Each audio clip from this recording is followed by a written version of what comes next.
Evangelist K P യോഹന്നാന് വിട. ഏവർക്കും സ്വാഗതം. വ്യക്തിപരമായ ദുഃഖത്തോടെയാണ് ശ്രീ കെ പി യോഹന്നാൻ്റെ അകാല ചരമത്തെ ഞാൻ ശ്രവിക്കുവാനിടയായത്. അമേരിക്കയിൽ ഡല്ലാസിൽ വെച്ച് നടന്ന ഒരു അപകടത്തിൽപ്പെട്ട് ചികിത്സയിലായിരുന്ന അദ്ദേഹം ഏറെ താമസിയാതെ ഹൃദയ ആഘാതം മൂലം മരിച്ചുപോയി എന്ന വാർത്ത ഇന്നലെ ലഭിച്ചപ്പോൾ പലവിധമായ ഓർമ്മകൾ എൻ്റെ മനസ്സിൽ കൂടെ കടന്നുപോയി. ഞാൻ മനഃപൂർവ്വമാണ് കെ പി യോഹന്നാനെ ബിഷപ്പ് കെ പി യോഹന്നാനെന്നോ മെത്രാപ്പോലീത്ത എന്നോ അദ്ദേഹം സ്വീകരിച്ച വിചിത്രമായ പേര് ചേർത്തോ ഒന്നും വിളിക്കാത്തത്. ഞാൻ അങ്ങനെ ഒരു കെ പി യോഹന്നാനെ അറിഞ്ഞിട്ടില്ല, അംഗീകരിച്ചിട്ടുമില്ല. ഞാൻ അറിയുകയും ഞാൻ വിലമതിക്കുകയും ചെയ്ത കെ പി യോഹന്നാൻ മാത്രമായിരുന്നു. എൻ്റെ അഭിപ്രായത്തിൽ അദ്ദേഹത്തിൻ്റെ ജീവിതത്തിൽ സംഭവിച്ച ഏറ്റവും വലിയ അബദ്ധം, അപകടം, പരാജയം, സ്വയം നിന്ന അദ്ദേഹം ബിഷപ്പിൻ്റെ വേഷമണിഞ്ഞു എന്നത് തന്നെയാണ്. എൻ്റെ ഓർമ്മ ശരിയാണെങ്കിൽ ഇത് സംഭവിക്കുന്നത് 2003 ആ ചടങ്ങിൽ സംബന്ധിക്കുന്നതിന് എനിക്ക് ക്ഷണമുണ്ടായിരുന്നു. ഞാൻ പോയില്ല. പിൽക്കാലത്ത് ഞാൻ അദ്ദേഹത്തെ കാണുമ്പോൾ എന്തിനാണ് ഈ ഒരു അനാവശ്യമായ ചുവടുവയ്പ് നടത്തിയത് എന്ന് ചോദിച്ചപ്പോൾ അദ്ദേഹം എനിക്ക് നൽകിയ മറുപടി, നിയമപരമായി പിടിച്ചു നിൽക്കണമെങ്കിൽ ഇത് ഒരു അനിവാര്യതയാണ് എന്നുള്ളതാണ്. ഞാൻ കൂടുതൽ അതിനോട് പ്രതികരിച്ചില്ല. എനിക്ക് അദ്ദേഹത്തോടുണ്ടായിരുന്ന വ്യക്തിപരമായ വാത്സല്യവും ബഹുമാനവും നന്നേ കുറയുവാനിടയായ ഒരു സംഭവമാണ് ഇത് എന്ന് മാത്രം ഞാൻ സൂചിപ്പിക്കുകയാണ്. ഞാൻ ഈ വിഷയത്തിലേക്ക് ഒരു പക്ഷേ മടങ്ങി വന്നു എന്നിരിക്കും. ഈ ഒരു വീഡിയോയിൽ ഞാൻ അറിഞ്ഞ കെ പി യോഹന്നാനെ പറ്റിയുള്ള എൻ്റെ ബഹുമാനം, വലിയ അപ്രീസിയേഷൻ ഏവരുമായി പങ്കിടുക എന്നതാണ് ലക്ഷ്യം. മല്ലു ക്രിസ്ത്യാനികളുടെ ഇടയിൽ ആരുടെയെങ്കിലും നന്മ അംഗീകരിക്കുന്നത്, ആരെപ്പറ്റിയെങ്കിലും ഒരു നല്ല വാക്ക് പറയുന്നത് അത്ര സ്വീകാര്യമല്ല എന്നെനിക്കറിയാം. പ്രത്യേകിച്ച് ഏതെങ്കിലും ഫീൽഡിൽ വളരെയധികം മുൻപോട്ട് പോവുകയും നേട്ടങ്ങൾ കൈവരിക്കുകയും അസൂയാർഹമായ വിജയം കൈവരിക്കുകയും ചെയ്ത ആളുകളെപ്പറ്റി, അവരിൽ നന്മയുണ്ടായിരുന്നു, പ്രത്യേകമായ ഗുണവിശേഷങ്ങൾ ഉണ്ടായിരുന്നു എന്ന് പറയുമ്പോൾ പലർക്കും അത് അസഹനീയമായ ഒരു ശ്വാസം മുട്ടൽ ഉളവാക്കാറുണ്ട്. എങ്കിലും ഈ സമയത്ത് ഞാൻ അറിയുന്ന സത്യം രേഖപ്പെടുത്തുക എൻ്റെ കടമയായതുകൊണ്ട് ഞാനത് നിർവഹിക്കുകയാണ്. വളരെ വളരെ ആകസ്മികമായിട്ടാണ് ഞാൻ കെ പി യോഹന്നാനെ കണ്ടുമുട്ടുന്നത്. ഇതിൻ്റെ ആരംഭം മർത്തോമാ സഭയിൽ കൂടെയാണ്. വളരെ വർഷങ്ങൾക്ക് മുൻപ് മർത്തോമാ സഭയുടെ ഒരു യൂത്ത് കോൺഫറൻസ് നടന്നത് തിരുവല്ലയിലുള്ള ബിലീവേഴ്സ് ചർച്ചിൻ്റെ കോമ്പൗണ്ടിൽ വെച്ചാണ്. അന്ന് അവർക്ക് ഓഡിറ്റോറിയമില്ല. അവിടെയുള്ള പള്ളിയുടെ സൗകര്യം ഉപയോഗിച്ചാണ് ഈ കോൺഫറൻസ്. അതിൻ്റെ മുഖ്യ പ്രസംഗകൻ ഞാനായിരുന്നു, റിസോഴ്സ് പേഴ്സൺ ഞാനായിരുന്നു. അന്ന് ഞാൻ ആകെപ്പാടെ കണ്ടത് കെ പി യോഹന്നാൻ ഓടി നടന്ന് വാഹന ഗതാഗതത്തെ നിയന്ത്രിക്കുന്നതായിട്ടാണ് കണ്ടത്. ഓരോ വാഹനവും എവിടെ ആയിരിക്കണമെന്നും എവിടെ ആയിക്കൂടാ എന്നും വളരെ വ്യക്തമായ അദ്ദേഹത്തിന് അറിയാമായിരുന്നു, നിർബന്ധമുണ്ടായിരുന്നു. ആ ക്യാമ്പസിൽ ബിലീവേഴ്സ് ചർച്ചിൻ്റെ അല്ലെങ്കിൽ അന്ന് ഗോസ്പൽ ഫോർ ഏഷ്യ കോമ്പൗണ്ടിൽ ഓരോ വാഹനവും എവിടെയാണ് ഇടേണ്ടത്, എപ്രകാരമാണ് പാർക്ക് ചെയ്യേണ്ടത്, അതിൽ നിന്ന് വ്യത്യസ്തമായ ഒന്നും സ്ഥിതി ചെയ്യുവാൻ KP യോഹന്നാൻ അനുവദിക്കുമായിരുന്നില്ല. അന്ന് ഞാൻ വളരെ നൈമിഷികമായി മാത്രം ഇദ്ദേഹത്തെ കണ്ടു. പക്ഷേ ഈ ഒരു സമീപനം എൻ്റെ മനസ്സിൽ പതിച്ചു. പിന്നെ നാളുകൾ കഴിഞ്ഞു പോയി. 2005 ഞാൻ നാഷണൽ കമ്മീഷനിൽ ജോലി ചെയ്യുന്ന സമയത്ത് ഒരു ദിവസം എന്നെ കാണുവാനായി 3 പേർ എൻ്റെ ചേംബറിൽ എത്തി. അവർ എന്നെ പരിചയപ്പെടുത്തിയത് അവർ ബിലീവേഴ്സ് ചർച്ചിൻ്റെ പ്രതിനിധികളാണെന്നും KP യോഹന്നാൻ നിർദ്ദേശിച്ചത് കൊണ്ടാണ് അദ്ദേഹം ബിഷപ്പായി കഴിഞ്ഞു. ബിഷപ്പ് KP യോഹന്നാൻ്റെ നിർദ്ദേശത്താലാണ് അവർ വരുന്നതെന്നും പറഞ്ഞു. അപ്പോൾ എന്തിനാണ് എന്ന സംഭാഷണത്തിൽ ഞാൻ ചോദിച്ചപ്പോൾ ഇപ്രകാരം ഒരു ടെലിവിഷൻ ചാനൽ തുടങ്ങാൻ താല്പര്യപ്പെടുന്നു, അതിനാവശ്യമായ വേദപുസ്തക ദൂത് റെക്കോർഡ് ചെയ്യാൻ അവർക്ക് താല്പര്യമുണ്ട്, ഞാൻ സഹായിക്കണം. അപ്പോൾ ഞാനത് 100% തള്ളിക്കളയും. ഞാൻ പറഞ്ഞു, എനിക്ക് നിങ്ങളുമായി സഹകരിച്ച് പ്രവർത്തിക്കാൻ മനസ്സില്ല, താല്പര്യമില്ല, അതുകൊണ്ട് നിങ്ങൾ പോകുന്നതാണ് നല്ലത് എന്ന് പറഞ്ഞ് ഞാൻ അവരെ പറഞ്ഞു വിട്ടു. അന്ന് രാത്രി ഏതാണ്ട് 10-10:30 ആയപ്പോൾ എനിക്ക് അമേരിക്കയിൽ നിന്ന് ഫോൺ വന്നു. അത് KP യോഹന്നാൻ്റെ ഫോണാണ്. അദ്ദേഹം അധികമൊന്നും എന്നോട് പറഞ്ഞില്ല. എന്നോട് പറഞ്ഞു, എനിക്ക് എന്നെ അച്ഛനെന്നാണ് വിളിച്ചുകൊണ്ടിരുന്നത്. അച്ഛൻ്റെ നിലപാട് മനസ്സിലാകും, എനിക്കതിൽ വിരോധമൊന്നുമില്ല. പക്ഷേ അച്ഛൻ്റെ ആശയങ്ങളെപ്പറ്റി എനിക്ക് വലിയ മതിപ്പുണ്ട്. എന്നാൽ നമ്മുടെ കമ്മ്യൂണിറ്റി ഇതിൻ്റെ വില മനസ്സിലാക്കാത്തവരാണ്. അതുകൊണ്ട് ഭാവി തലമുറയ്ക്കെങ്കിലും പ്രയോജനപ്പെടുന്ന വിധത്തിൽ അച്ഛൻ്റെ വേദപുസ്തകപരമായ അറിവുകളെയും ആശയങ്ങളെയും രേഖപ്പെടുത്തി വെക്കുവാൻ, റെക്കോർഡ് ചെയ്ത് വെക്കുവാൻ എനിക്ക് വലിയ താല്പര്യമുണ്ട്. അതൊരു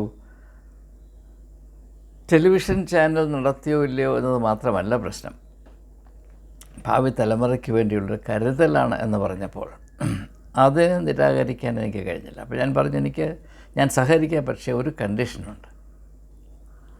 അപ്പോൾ അതെന്താണെന്ന് ചോദിച്ചപ്പോൾ അദ്ദേഹത്തോട് പറഞ്ഞത്, ഞാൻ എന്ത് പറയണമെന്നോ പറഞ്ഞുകൂടാ എന്നോ ആരും എന്നോട് ഒരക്ഷരം മിണ്ടിക്കൂടാ.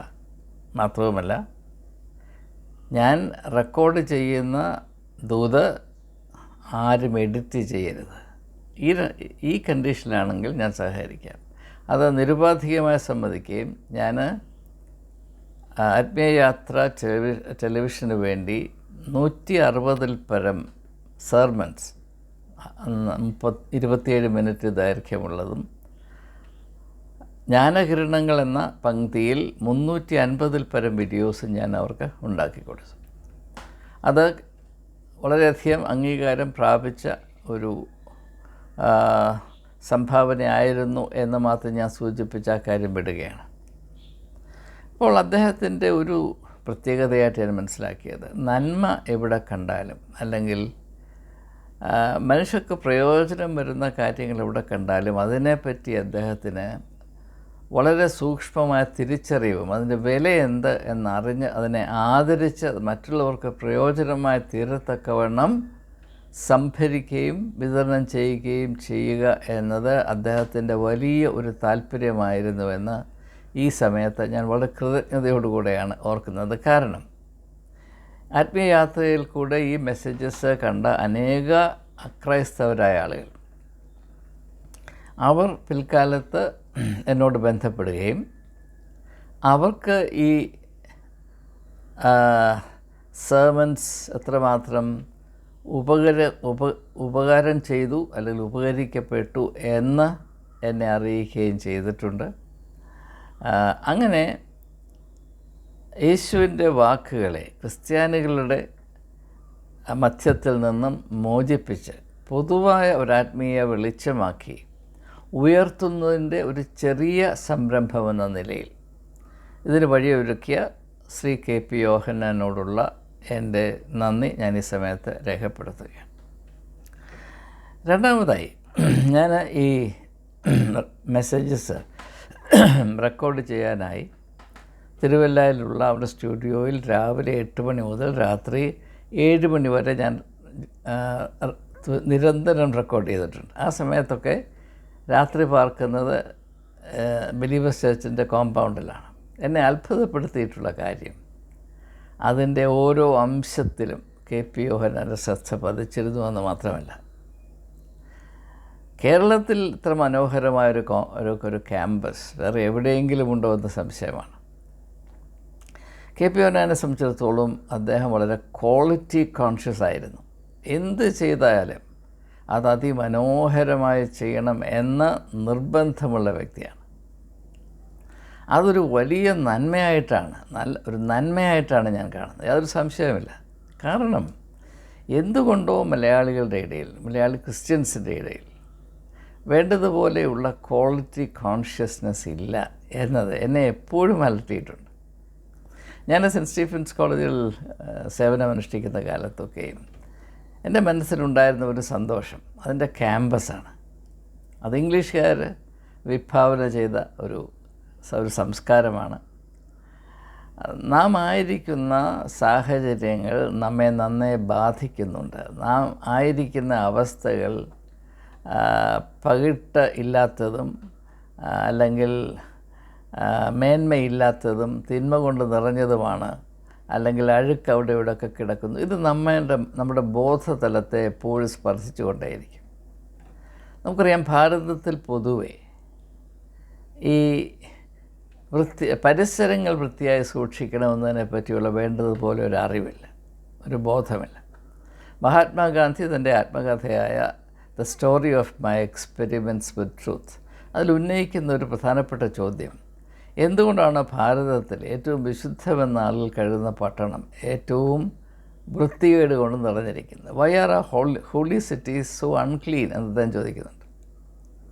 അപ്പോൾ അതുകൊണ്ട് തന്നെ ശുചിത്വത്തിന് ആത്മീകമായ പ്രാധാന്യമുണ്ട് എന്ന് മഹാത്മാഗാന്ധി അറിഞ്ഞത് ഞാൻ വളരെയധികം സന്തോഷത്തോടു കൂടെയാണ് ഓർക്കുന്നത്. അതേ തിരിച്ചറിവ് ഞാൻ KP യോഹന്നാനിലും കണ്ടിട്ടുണ്ട് എന്ന് പറയുവാൻ എനിക്ക് സന്തോഷമുണ്ട്.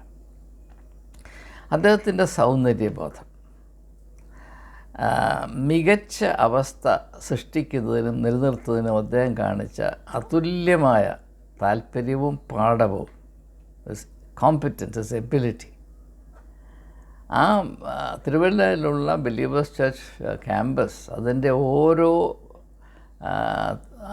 അംശവും KP യോഹന്നാൻ്റെ വ്യക്തിത്വമാണ് എന്നത് വളരെ ശ്രദ്ധേയമാണ്. പലരും അദ്ദേഹത്തെ പണക്കൊതിയനായിട്ടാണ് കാണുന്നത്. അദ്ദേഹം ധാരാളമായി പണം ഉണ്ടാക്കിയിട്ടുണ്ട്. അദ്ദേഹത്തെ സമ്പാദിക്കുന്നതിൽ, ആർജിക്കുന്നതിൽ, ഫണ്ട് പിരിക്കുന്നതിൽ KP യോഹന്നാനേക്കാൾ ചാതുര്യമുള്ള ആരെയും ഞാൻ എൻ്റെ ജീവിതത്തിൽ കണ്ടിട്ടില്ല. പക്ഷേ അത് വെറും പണക്കൊതി മാത്രമാണ് എന്ന് വിശ്വസിക്കുവാൻ ഭൂരിപക്ഷം ആളുകളും തത്രപ്പെടുമ്പോൾ ഞാനതിൻ്റെ മറ്റൊരു വശം കാണുന്നുണ്ട്. അതായത് താൻ സംഭരിച്ച പണത്തിൻ്റെ ഒരു നല്ല അംശം കൊണ്ടെങ്കിലും അതിമനോഹരമായ കാര്യങ്ങൾ, അതുല്യമായ കാര്യങ്ങൾ നിർവഹിക്കുവാൻ അദ്ദേഹം കൂട്ടാക്കിയിരുന്നു. എനിക്കറിയാവുന്ന പല മെത്രാന്മാരും പണക്കൊതിയന്മാർ തന്നെയാണ്. പക്ഷേ അവരുടെ കയ്യിൽ വന്ന് വീഴുന്ന പണം അതിനെന്ത് സംഭവിക്കുന്നു എന്ന് പറയാതിരിക്കുന്നതാണ് നല്ലത്. അതിൽ നിന്ന് 1 രൂപ കൊണ്ടെങ്കിലും ഇപ്രകാരമുള്ള മറ്റുള്ളവർക്ക് പ്രയോജനം വരുന്ന വിധത്തിൽ പൊതുജനത്തിന്, വിശ്വാസ സമൂഹത്തിന് അല്പം സന്തോഷവും സൗന്ദര്യബോധവും ഉണ്ടാകുന്ന വിധത്തിൽ എന്തെങ്കിലും സൃഷ്ടിക്കുവാൻ അവരാരും കൂട്ടാക്കാറില്ല. അത് ഞാൻ കൂടുതൽ അതിനെപ്പറ്റി പരാമർശിക്കുവാൻ താല്പര്യം. എന്നാൽ KP യോഹന്നാൻ ശതകോടികൾ സംഭരിച്ചു.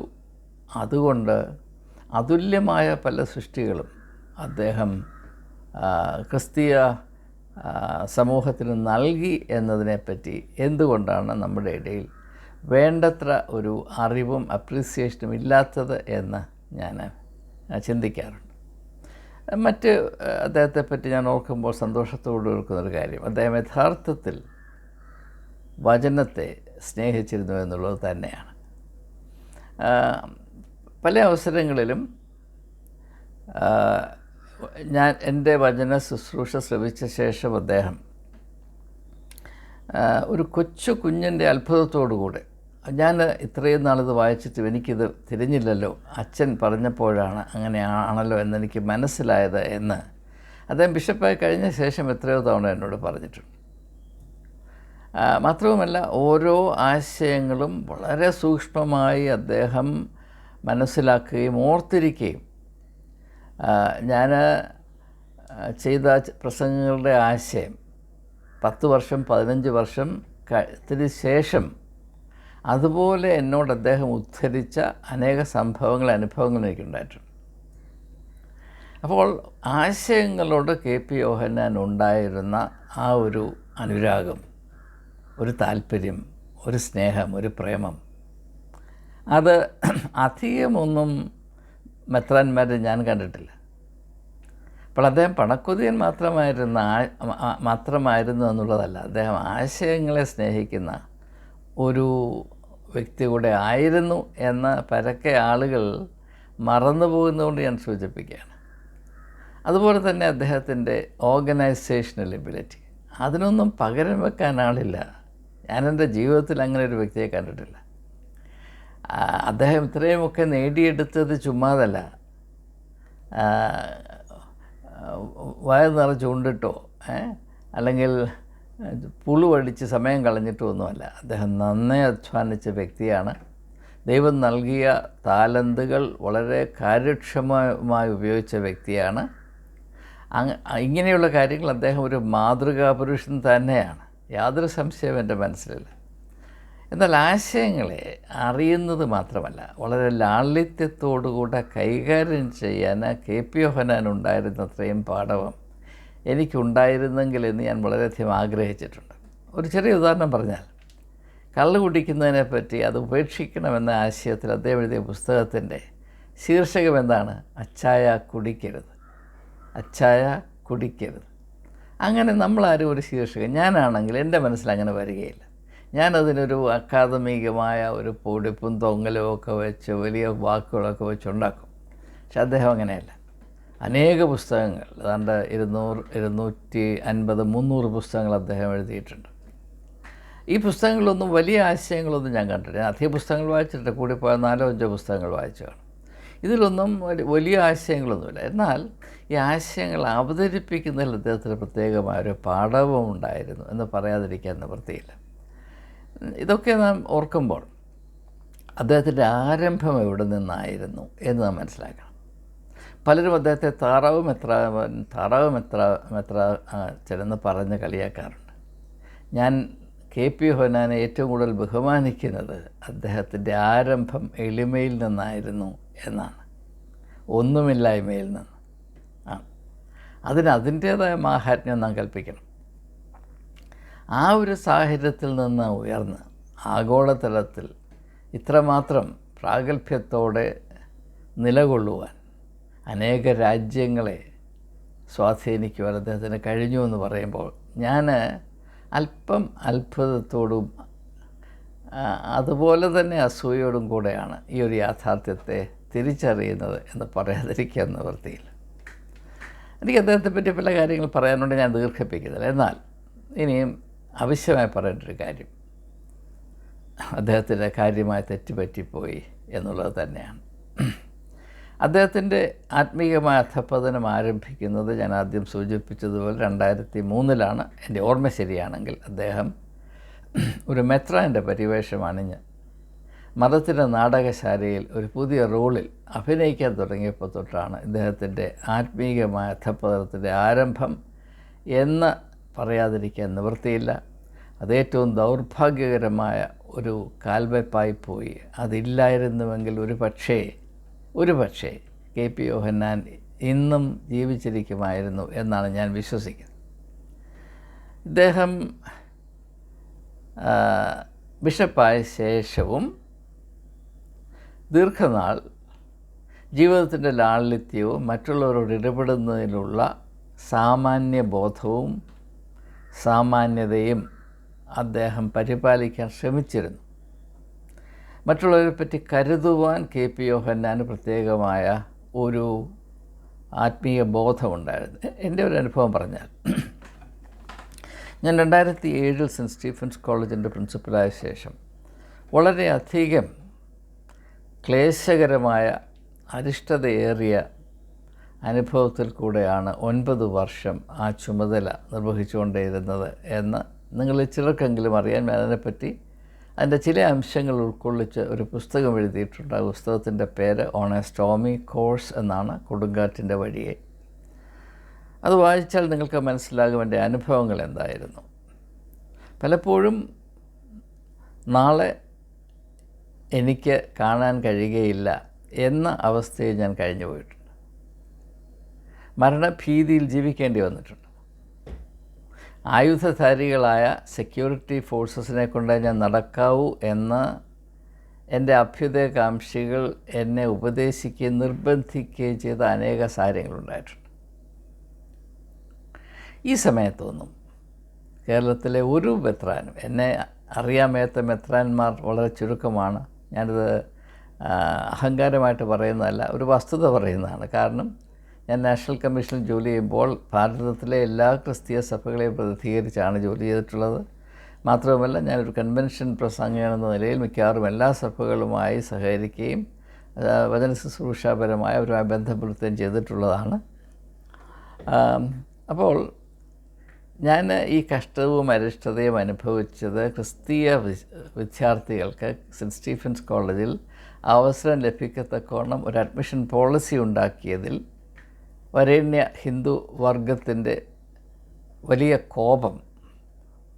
കോപാഗ്നിക്ക് ഇരയായതുകൊണ്ടാണ് എന്നെല്ലാവർക്കും അറിയാമായിരുന്നു.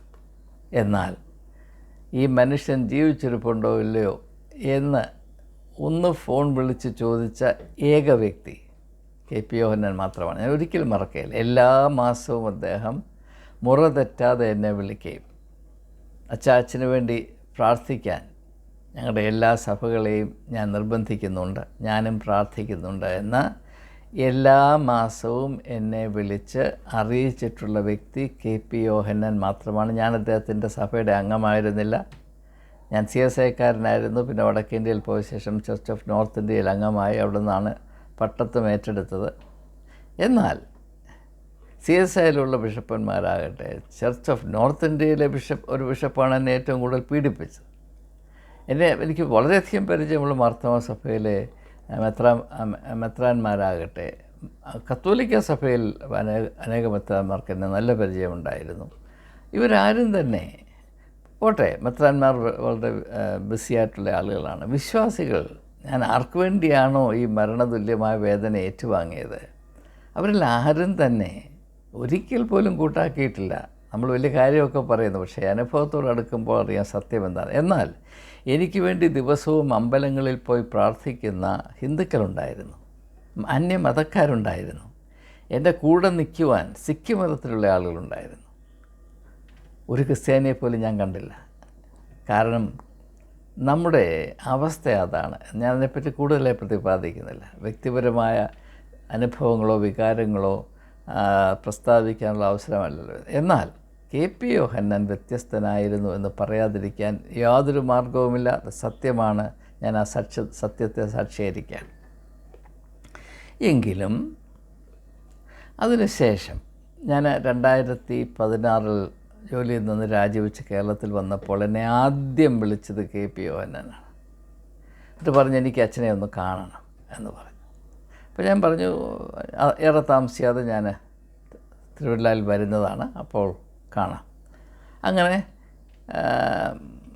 ബിലീവേഴ്സ് ചർച്ച് മെഡിക്കൽ കോളേജിൻ്റെ ഡയറക്ടറായിരുന്ന ഇപ്പോഴുമായിരിക്കുന്ന ജോർജ് ചാണ്ടി എൻ്റെ ഒരു ഉത്തമ സുഹൃത്താണ്. അദ്ദേഹം എന്നെ ക്ഷണിച്ചു. അവിടെ മെഡിക്കൽ കോളേജ് സന്ദർശിക്കുന്നതിന് വേണ്ടി ഞാൻ പോയി. അപ്പോൾ ജോർജ് ചാണ്ടി എന്നെ KP യോഹന്നാൻ, അപ്പോൾ അദ്ദേഹം മെത്രാപ്പോലീത്ത ആയിക്കഴിഞ്ഞു, അടുത്തേക്ക് പറഞ്ഞു, മെത്രാപ്പോലീത്ത അച്ഛനെ കാണാനായിട്ട് താല്പര്യപ്പെട്ടിരിക്കുന്നു, നമുക്കൊന്ന് പോയി കണ്ടുകളാം. ഞാൻ പറഞ്ഞു, പോകാം, പ്രശ്നമൊന്നുമില്ല. അപ്പോൾ ഈ സംഭവത്തിന് ഡോക്ടർ ജോർജ് ചാണ്ടിയും സാക്ഷിയാണ്. അദ്ദേഹം ഇപ്പോഴും ബിലീവേഴ്സ് ചർച്ചിലുണ്ട്, മെഡിക്കൽ കോളേജിലുണ്ട്. നിങ്ങൾക്ക് ഇതിനെപ്പറ്റി എന്തെങ്കിലും സംശയമുണ്ടെങ്കിൽ ചോദിച്ചറിയാവുന്നതാണ്. അപ്പോൾ ഞങ്ങളവിടെ പോയപ്പോൾ ഇദ്ദേഹം ഒരു വലിയ മെത്രാപ്പോലീത്തായിട്ട് അവിടെ ഇരിക്കുകയാണ്. പുട്ടിൻ ഇരിക്കുന്നത് പോലെ അത്രയും ഇല്ലെങ്കിലും വളരെ ദൂരെയായിട്ട്, ആദ്യമായിട്ട് ദൂരെ ഒരു 2 കസേരയൊക്കെ ഇട്ട് അദ്ദേഹം മെത്രാപ്പൊലീത്തയായിട്ട് അങ്ങ് മാറി ഇരിക്കുകയും ഇതെൻ്റെ മനസ്സിൽ തൊട്ടു. ഇത് അപകടമാണല്ലോ എന്നെനിക്ക് പെട്ടെന്ന് മനസ്സിലായി. പക്ഷേ അദ്ദേഹം എന്നോട് വളരെ സന്തോഷമായിട്ടും ബഹുമാനമായിട്ടും പറഞ്ഞു. ഞാൻ അച്ഛനെ കാണാൻ താല്പര്യപ്പെട്ടത് എനിക്കൊരു വലിയ മോഹമുണ്ട്. അത് മറ്റൊന്നുമല്ല, ലോകത്തിലെ ക്രിസ്തീയ മതത്തെ പ്രതിപാദിക്കുന്ന ഏറ്റവും ബഹുമാനിക്കപ്പെടുന്ന പബ്ലിക്കേഷൻ ക്രിസ്ത്യാനിറ്റി ടുഡേ എന്ന മാഗസീനാണ്. അതിനെ വെല്ലുന്ന ഒരു മാഗസീൻ കേരളത്തിൽ നിന്ന് പബ്ലിഷ് ചെയ്യണമെന്ന് എനിക്ക് താല്പര്യമുണ്ട്. അത് ഇംഗ്ലീഷിലായിരിക്കും. അതിൻ്റെ പ്രധാന ചുമതല അച്ഛൻ ഏറ്റെടുക്കണം. മറ്റാർക്കും ഇത് ചെയ്യാൻ കഴിയുകയില്ല. അച്ഛൻ ഈ ചുമതല എടുത്താൽ മാത്രമേ ഞാൻ ഈ മേഖലയിലൊക്കെ പ്രവേശിക്കുകയുള്ളൂ എന്ന് അദ്ദേഹം പറഞ്ഞു. അപ്പം ഞാൻ അദ്ദേഹത്തോട് പറഞ്ഞു, ഞാൻ എൻ്റെ സ്വാതന്ത്ര്യത്തെ ലോകത്തേക്കാൾ വിലമതിക്കുന്ന വ്യക്തിയാണ്. അതിന് ഭംഗം വരുന്ന ഒന്നിലും ഞാൻ ഒരിക്കലും ഇടപെടുകയില്ല.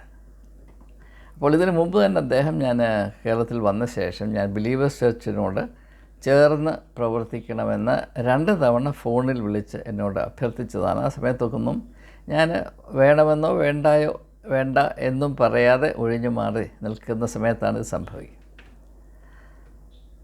ഞാൻ എന്തുകൊണ്ടത് ചെയ്തില്ല? എന്നെ സംബന്ധിച്ചിടത്തോളം അങ്ങനെയുള്ള ഒരു ചുമതല എനിക്ക് താല്പര്യമുള്ള കാര്യമാണ്. പക്ഷേ ഞാൻ ചെയ്യാതിരുന്നതിൻ്റെ കാര്യം KP യോഹന്നാനിൽ വന്ന മാറ്റങ്ങളാണ്.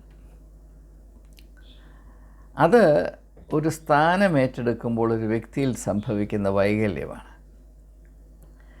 ഞാൻ സത്യമായി നിങ്ങളോട് പറയുന്നു, ക്രിസ്തു സഭയ്ക്ക് സംഭവിച്ച, എല്ലാ സഭകൾക്കും സംഭവിച്ച ഏറ്റവും വലിയ അപകടം മെത്രാന്മാരുണ്ടായി എന്നതാണ്.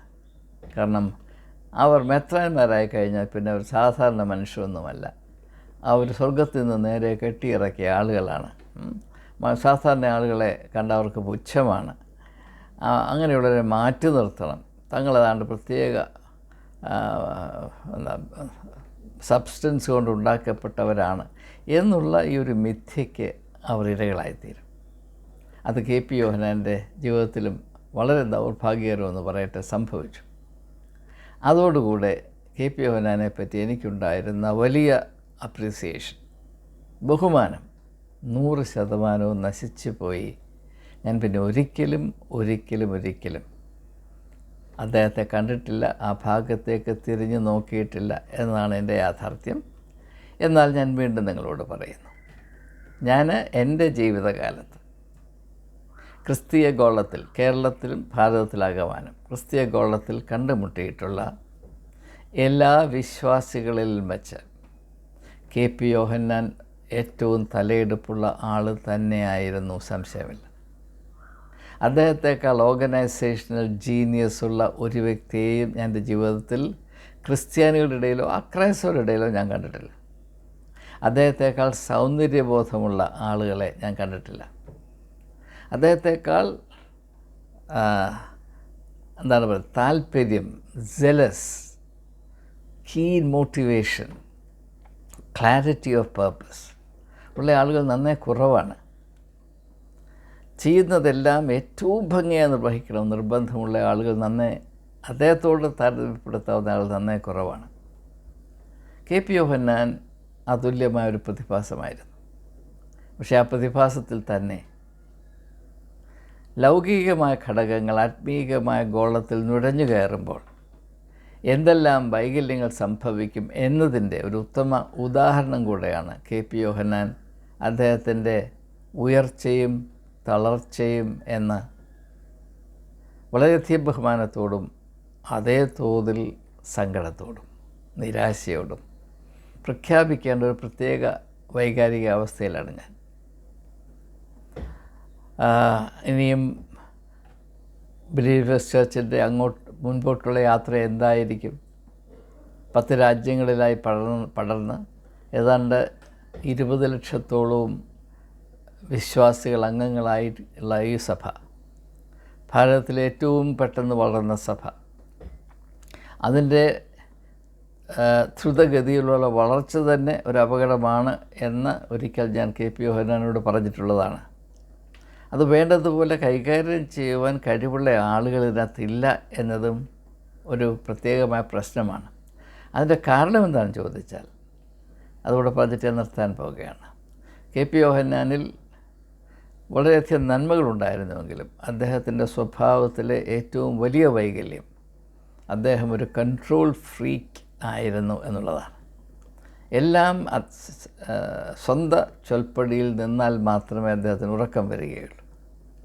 അങ്ങനെ വരുമ്പോൾ എന്ത് സംഭവിക്കും? മറ്റുള്ളവരെ വിശ്വസിക്കാൻ കഴിയാതെ വരും. എല്ലാവരെയും എപ്പോഴും സംശയദൃഷ്ടിയോടെ നോക്കുന്ന ഒരു സമീപനം അറിയാതെ തന്നെ ഉടലെടുക്കും.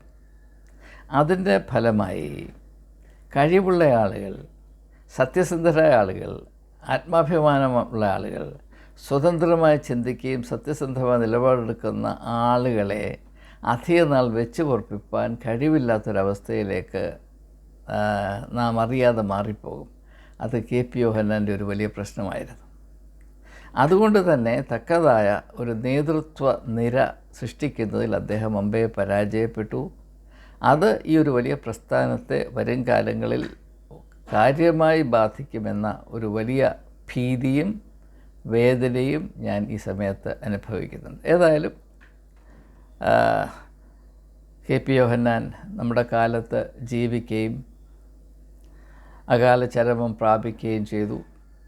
അദ്ദേഹം ചെയ്ത സൽപ്രവൃത്തികൾ വളരെ അധികമാണ്. അനാഥരായ കുട്ടികളെ, ഏതാണ്ട് 50,000-ൽ പരം കുട്ടികളെ ഒരേ സമയത്ത് അദ്ദേഹം സന്ധിച്ചിരുന്നു. അവർക്ക് വേണ്ട ആഹാരവും ഭക്ഷണവും വിദ്യാഭ്യാസവും നൽകുന്നതിൽ അദ്ദേഹം പ്രത്യേകം ശ്രദ്ധിച്ചിരുന്നു. അതൊക്കെ എന്നെ വളരെയധികം സന്തോഷിപ്പിച്ചിട്ടുള്ള കാര്യങ്ങൾ തന്നെയാണ്. അദ്ദേഹം രാഷ്ട്രീയമായ ഒരു അല്പം ചെറുതല്ലാത്ത ഒരു വശം കൂടെ ഉണ്ടായിരുന്നു. ഞാനത് കൂടുതലായി പ്രതിപാദിക്കുന്നില്ല, സമയം ഇപ്പോൾ തന്നെ അതിക്രമിച്ചിരിക്കുന്നത് കൊണ്ട്. ഏതായാലും KP Yohannan was A mixed bag of excellence as well as worldly aberrations. ഒരു വലിയ സാധ്യത അല്പത്തരത്തിലേക്ക് വഴുതിപ്പോയ ഒരു സങ്കടം എവിടെയോ ഈ ഒരു പരിഗണനയുടെ ചക്രവാളത്തിൽ അങ്ങ് ദൂരെ എവിടെയോ സ്ഥിതി ചെയ്യുന്നുണ്ട്.